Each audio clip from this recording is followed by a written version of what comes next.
Ladies and gentlemen, I am SidAlpha, and every once in a while a game developer or a community manager does something so insanely stupid that it boggles the mind. And going into this, I want it known in no uncertain terms that while I will be leaving this video monetized, I do so merely to ensure that YouTube doesn't derank it or otherwise hide the video more than they already do. I refuse to profit off the tragedy of another, and to that end, any revenue generated from this video will be donated to a suitable charity or to the mother herself if that is possible. As always, links to any sources used will be in the description below. Now, I was sent this information by a viewer on Twitter surrounding the tale of a mother who recently lost her son. This came from a private World of Warcraft Facebook group. In it, the mother, Sharon, posted the following. I'm so irritated with Blizzard at the moment. Let me tell you about my miserable day with trying to submit a thank you letter to Blizzard. This is completely devastating after the loss of my son and after 14 years of playing. I wanted to send a letter of thanks to Blizzard, World of Warcraft devs specifically. I've copied and am pasting exactly what has transpired. I first off had to open a ticket to even start this.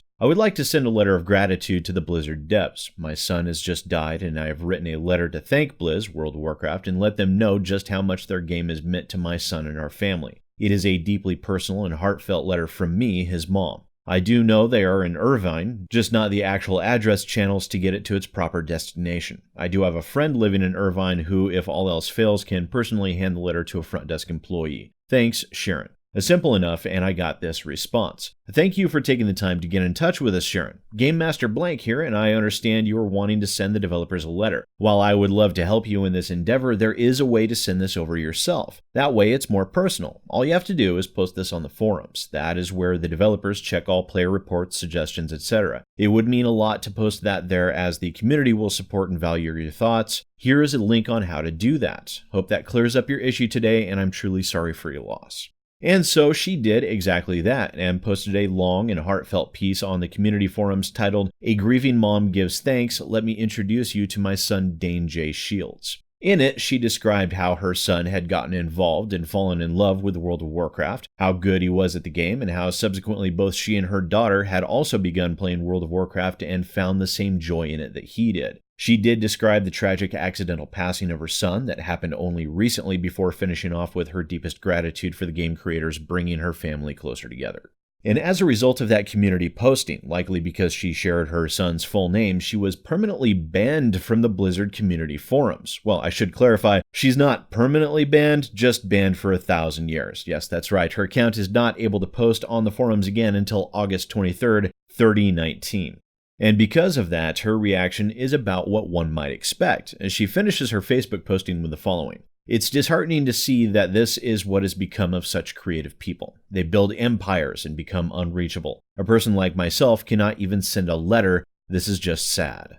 And immediately after I finished recording this, I received an update that Sharon's community ban has indeed been reversed. On the Facebook group, Sharon did post the typically corporate response from Blizzard where they reviewed the ban and lifted it. And that is the information as I'm currently aware. And I'll completely agree with Sharon that this is extremely disheartening, especially with the community surrounding an MMO, and it is very indicative of the trend we have seen from Activision Blizzard in recent years. Before the dark times, before the Activision empire, the Blizzard community managers would have never considered such an action, especially in regards to such a topic as this one. But those days are long past, and the change is a much lamented one. Likely, this was simply the actions of one community manager acting in haste without comprehending what it was they were actually banning, but still, this is a significant issue, and it is very indicative of the differences of the Blizzard that so many gamers fell in love with, and the corporate conglomerate we have today in Activision Blizzard, and the stark contrast between the two is never more prevalent than it is within an MMO community.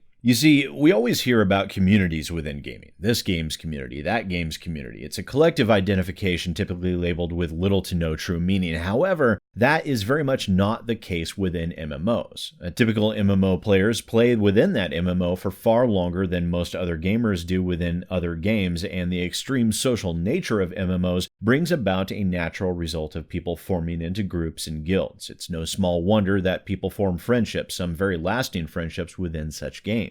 Now, I myself have never experienced a truer definition of the term community within the video games industry than I have within MMOs. I myself would likely be a pretty dedicated MMO gamer if I but had the time. I recall when Star Wars Galaxies was still very prevalent, I used to play that game an extreme amount of time on a weekly basis, but it is within the corporate reality of Activision Blizzard that such a sense of community seems to be lost over time. Corporations themselves focus on the bottom line to the exclusion of all else, and it is that selfsame corporate mentality that views community engagement as little more than a necessary evil, something that must be tolerated but looked upon with disdain unless it can be actively used to generate the ever-increasing profits that are expected of them on behalf of the shareholders. This is a grieving mother, seeking solace and closure over her son being taken from her too soon. No parent should ever be forced to outlive their child, and in her grief she took solace in that one thing her family shared in happiness. From reading what she wrote, the game helped see them through some pretty dark times. And to see her banned from ever posting on the community forums again just for the simple fact of wanting to share that bit of her son and of her family with the developers in thanks is a travesty, even if it was a short-lived ban.